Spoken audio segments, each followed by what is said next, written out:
Crisis sa SS. Simula Mayo 1, may AFAC na malaking pagbabago na posibleng direktang magbawas sa iyong buwanang kita at pensyon at maraming Pilipino ang hindi pa handa sa epekto nito. Sa video na ito, ibubunyag natin ang totoong update sa SSS pension payments, ano ang mga bagong patakaran, at paano ka maaapektuhan bilang pensioner o contributor. Kaya hanggang dulo huwag kang bibitaw dahil bawat detalye ay mahalaga sa iyong kinabukasan. At kung gusto mo ng mga update na ganito, direkta, malinaw at para talaga sa mga Pilipino, mag-subscribe ka na ngayon dahil ang channel na ito ay ginawa para sa inyo at para manatili kang updated sa mga usaping SSS at pension crisis sa Pilipinas. Kung ikaw ay nagtatrabaho ngayon sa Pilipinas o meron kang asawa, magulang o kapatid na empleyado kahit saan sa bansa, pakinggan mo ito ng mabuti dahil ang susunod na ilang minuto ay maaaring magbago ng paraan ng pag-iisip mo tungkol sa iyong sweldo, sa iyong kinabukasan at sa pera na akala mo ay sayo na, pero hindi pa pala. Meron tayong usapin na marami ang hindi napag-aralan, hindi napaghandaan at hindi naunawaan. Ito ay ang malaking pagbabago ng Social Security System, ang SSS, na nagsimula na nitong 2025 at patuloy na nararamdaman ng milyon-milyong Pilipino ngayong Mayo. At ang katotohanan, maaaring mas malaki ang epekto nito sa iyong buhay kaysa sa akala mo. Nasimulan natin sa pinakamahalaga, bakit ba nagbabago ang SSS? Marami sa atin ang iniisip na ang SSS ay isa lang na simpleng deduction sa payslip, isang numerong binabawas araw-araw ng walang malalim na dahilan. Pero hindi iyon ang totoo. Ang mga pagbabago sa SSS ay bahagi ng gradual na pagtaas mula 2021 hanggang 2025 ayon sa Social Security Act of 2018 o Republic Act 1199 na dinisenyo upang palakasin ang social security system at magbigay ng mas magagandang benepisyo at pangmatagalang financial security para sa lahat ng miyembro. Ibig sabihin, hindi ito bago, hindi ito biglaan. Ito ay matagal ng planong ginawa ng gobyerno. At tayo ba bilang mga mamamayan ay naghanda para rito? Iyon ang mas malalim na tanong, Social Security System. Ngayon, pag-usapan natin ang una sa apat na pagbabago na dapat mong malaman. Ito ang pinakadirektang nakakaapekto sa iyong bulsa buwan-buwan. Ang combined na kontribusyon ng employer at empleyado ay tumaas na sa 15% mula sa dating 14%. Ito na ang huling yugto ng mga pagsasaayos sa rate ng SSS sa ilalim ng batas na RA 1199 ng 2019. Mukhang maliit lang ang 1%, di ba? Pero hintay muna. Kung ang iyong sahod ay 10,000 piso kada buwan, iyon ay dagdag na 100 piso sa iyong buwanang deduction. Kung 20,000 ang sweldo mo, 200 piso na ang nawala sa iyo. At kung mas mataas pa ang iyong kita, 30,000, 40,000, ang pagbabago ay mas malaki at mas maririnig mo ito sa iyong pang-araw-araw na gastusin. KPMG, ang empleyado ay magbabayad na ng 5% ng kanilang buwanang sahod imbes na ang dating 4.5%. Ibig sabihin ang kanilang take-home pay ay magiging bahagyang mas maliit. Ang mga employer naman ay magdadagdag din ng kanilang bahagi mula sa 7.5% patungo sa 10%. Kaya kapwa naaapektuhan ng empleyado at ang employer. At kung ikaw ay nagpapatakbo ng maliit na negosyo, makinig ka ng mabuti dahil ang pagtaas na ito sa bahagi ng employer ay nangangahulugang mas malaki ang gastusin mo sa bawat empleyado buwan-buwan. Sa isang negosyong may 10 tao, maaari itong umabot sa ilang libong piso ng dagdag na gastusin bawat buwan. Gastusin na hindi mo basta-basta mababawi agad. KPMG, ang ikalawang pagbabago ay ang tinatawag na Monthly Salary Credit Adjustment o ang MSC. Ito ang basehan ng lahat ng iyong kontribusyon sa SSS. Ito ang numerong ginagamit upang kalkulahin kung magkano ang ibibigay ng SSS sa iyo sa panahon ng sakit, kapansanan, pagbubuntis, pagkawala ng trabaho o pagreretiro. Ang Maximum Monthly Salary Credit o MSC ay itinataas na sa 35,000 piso. Ito ang pinakamataas na cap ng iyong sahod. Kung higit pa rito ang iyong kita, ang iyong kontribusyon ay ibabase pa rin sa maximum na ranggo na ito. At ang minimum MSC ay itinataas mula sa 4,000 piso patungo sa 5,000 piso, habang ang maximum ay tumaas mula sa 30,000 patungo sa 35,000. Tax Calculator, Philippines KPMG. Para sa ordinaryong manggagawa, ang pagbabagong ito sa MSC ay may dalawang mukha. Sa isang banda, mas mataas na base ang ibig sabihin ay mas malaki ang iyong magiging benepisyo sa hinaharap. Mas mataas ang iyong magiging pensyon, mas malaki ang iyong disability benefit, mas maraming matatanggap sa panahon ng pangangailangan. Sa kabilang banda, sa ngayon mas malaki rin ang ibibawas sa iyong sweldo. At dito pumapasok ang dilemang nararamdaman ng maraming Pilipino, ang kasalukuyan laban sa hinaharap. Kailangan mo ba ng mas maraming pera ngayon para sa pagkain, upa at pang-araw-araw na gastusin? O handa ka bang magsakripisyo ngayon para sa mas malaking reward sa iyong pagtanda? Ito ang tanong na dapat mong sagutin para sa iyong sarili at sa iyong pamilya. Ang ikatlong pagbabago ay ang isa sa pinaka-hindi alam ng karamihan. Ang Mandatory Provident Fund o MPF na tinatawag na My SSS Pension Booster. Ang mga kontribusyon para sa MSC na nagtatanaw sa itaas ng 20,000 piso hanggang sa maximum na 35,000 ay ini-credit na sa individual na account ng miyembro sa ilalim ng MPF program na tinatawag na My SSS Pension Booster.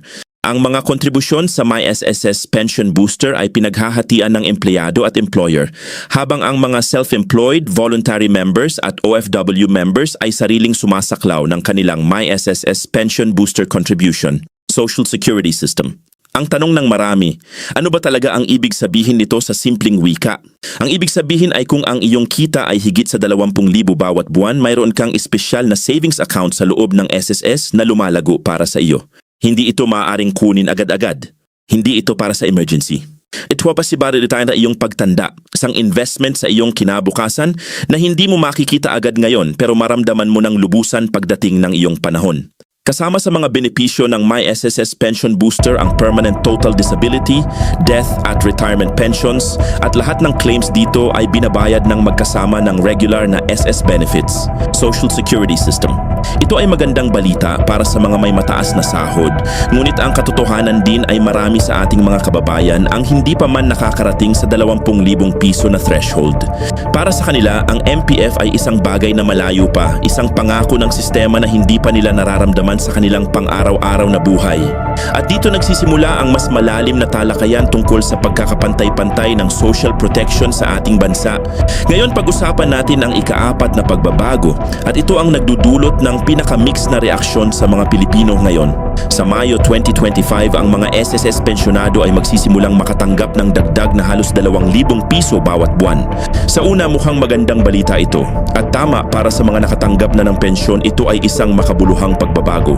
Imaginein mo ang iyong lolo o lola na ngayon ay tatanggap ng dagdag na pera bawat buwan para sa kanilang mga gamot, pagkain at pangunahing pangangailangan. Para sa milyon-milyong pamilya, ito ay isang malaking tulong na matagal na nilang hinihintay. Pension Policy International. Pero kung titingnan mo ang mas malawak na larawan, mayroon ding katanungan na lumilitaw, saan galing ang pera para sa mas mataas na pensyon? Mula sa pagtaas ng kontribusyon ng mga kasalukuyang nagtatrabaho. Sa madaling salita, ang pera na kinukuha mula sa iyong sweldo ngayon ay nagpupunta rin sa pagbabayad ng mas malaking pensyon ngayon at sana sa iyong sariling mas malaking pensyon sa hinaharap. Ito ang prinsipyo ng social insurance. Ang mga nagtatrabaho ngayon ay nagpoprotekta sa mga retirado ngayon at ang mga magre-retiro bukas ay poprotektahan ng mga manggagawang mangmangga sa susunod na henerasyon. Isang chain ng pagmamalasakit, ngunit isang chain na kayang-kaya lang kung malusog ang pondo. At narito ang isang bagay na dapat mong malaman tungkol sa kalusugan ng SSS Fund. Ang mga pagsasaayos na ito ay nag-ambag sa pagpapahaba ng projected fund life ng SSS at batay sa pinakabagong ulat, ang SSS Fund ay inaasahang mananatiling buhay hanggang 2054 na nagbibigay ng mas matagal na panahon ng benepisyo para sa mga miyembro at pensyonado. Iyon ay mahalaga. Iyon ay nagpapakita na ang mga pagbabagong ito ay may layunin, hindi lang pabigat sa mga empleyado, kundi pang protekta sa sistema para sa mas maraming henerasyon pa. Dihido, pero huwag tayong magpadala sa magandang mga numero nang hindi natin tinitingnan ang realidad ng maraming Pilipinong pamilya ngayon. Sa panahon ng patuloy na pagtaas ng presyo ng pagkain, gasolina, kuryente at pangunahing pangangailangan, ang kahit malaking deduction sa sweldo ay nararamdaman agad sa hapagkainan. Ang isang empleyado na kumikita ng 15,000 sa isang buwan at ang lahat ng deduction mula sa SSS, PhilHealth at Pag-ibig ay ibinabawas, maaaring makaramdam ng pressure na hindi kaagad naiintindihan ng mga gumawa ng mga batas na ito. Hindi lahat ay nagtatrabaho sa opisina na may maayos na sahod. Marami ang nagtatrabaho sa kontrata, freelance, part-time o sa sektor na pabor-pabor ang kita. Para sa kanila, ang bawat dagdag na deduction ay isang panibagong hamon. Kaya paano mo hahawakan ang mga pagbabagong ito sa iyong personal na pananalapi? Una at pinakamahalaga, tingnan mo ang iyong payslip ngayon. Huwag ipagpaliban. Ang mga empleyado ay hinihikayat na suriin ang kanilang mga payslip simula Enero 2025 upang ma-verify ang tamang contribution rate, 10% para sa employer at 5% para sa empleyado. Kung hindi mo pa ito ginawa, ngayon na ang tamang panahon. Siguraduhin na tama ang mga numero. Siguraduhin na ang iyong employer ay nagre-remit ng tama sa SSS. Maraming manggagawa ang hindi nalalaman na ang kanilang employer ay maaaring hindi naghahatid ng tamang halaga sa SSS at kapag dumating ang oras na mag-claim, saka lang nila natutuklasan na may problema. Split Light. Pangalawa, gamitin ang My SSS Portal. Meron itong app, meron itong website at libre ang paggamit. Doon mo makikita ang iyong contribution history, ang iyong accumulated credits at ang iyong tinantyang benepisyo sa hinaharap. Marami sa ating mga kababayan ang nagbabayad ng SSS bawat buwan nang hindi man lang alam kung magkano na ang kanilang naiipon doon, kung ano ang kanilang eligibility para sa iba't ibang benepisyo o kung ilang buwan na ang kanilang kontribusyon. Ang kaalaman ay kapangyarihan at sa usapin ng SSS, ang kaalaman ay maaring literal na nagkakahalaga ng libu-libong piso sa iyong buhay. Pangatlo, kung ikaw ay self-employed freelancer o OFW, pakinggan mo ito ng mabuti. Para sa mga self-employed, voluntary members at OFW na nagtatrabaho sa ibayong dagat, sila ay responsable sa buong 15% kontribusyon. Kinakalkula batay sa kanilang declared MSC na ngayon ay mula 5,000 hanggang 35,000 piso. Hindi mo mayroon employer na magbabahagi ng gastusin. Lahat ay galing sa iyong sariling bulsa. At ito ay di isang malaking responsibilidad na marami ang nagpapabaya.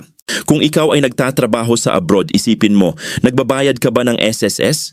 Kung hindi, maaaring nang lumipas ang mga tao ng trabaho mo nang walang nalilikhang proteksyon para sa iyong kinabukasan. At kapag umuwi ka na, kapag magpahinga ka na, walang masasandalan kung walang naipon.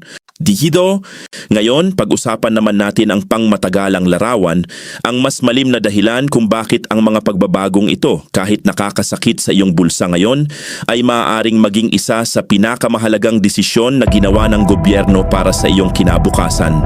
Isipin mo ang isang Pilipino na ngayon ay 30 taong gulang. Magtatrabaho siya ng halos 35 taon bago siya mag-retire. Sa loob ng 35 taong iyon, kung siya ay tapat na nagbabayad ng SSS sa mas mataas na rate, mas mataas ang kanyang MSC, mas malaki ang kanyang naipon sa My SSS Pension Booster at higit sa lahat, mas malaki ang kanyang magiging pensyon kapag dumating ang panahon na kailangan niya ito. Hindi ito isang simpleng deduction.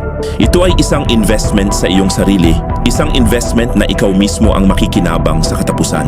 Ang mga pagbabago ay inaasahang makakabuo ng dagdag na halos 51.5 bilyong piso sa mga koleksyon para sa 2025, kung saan ang 35% o halos 18.3 milyong piso ay inilaan para sa Mandatory Provident Fund, isang karagdagang savings program para sa mga manggagawa sa pribadong sektor at individual members. Narinig mo ba yon? 51 bilyong piso. Iyon ang laki ng epekto ng mga pagbabagong ito sa sistema. At ang bahagi ng perang iyon ay mapupunta sa mas maayos na benepisyo, mas malaking pensyon at mas matibay na pondo para sa mga darating pang henerasyon ng mga Pilipino. Lockton.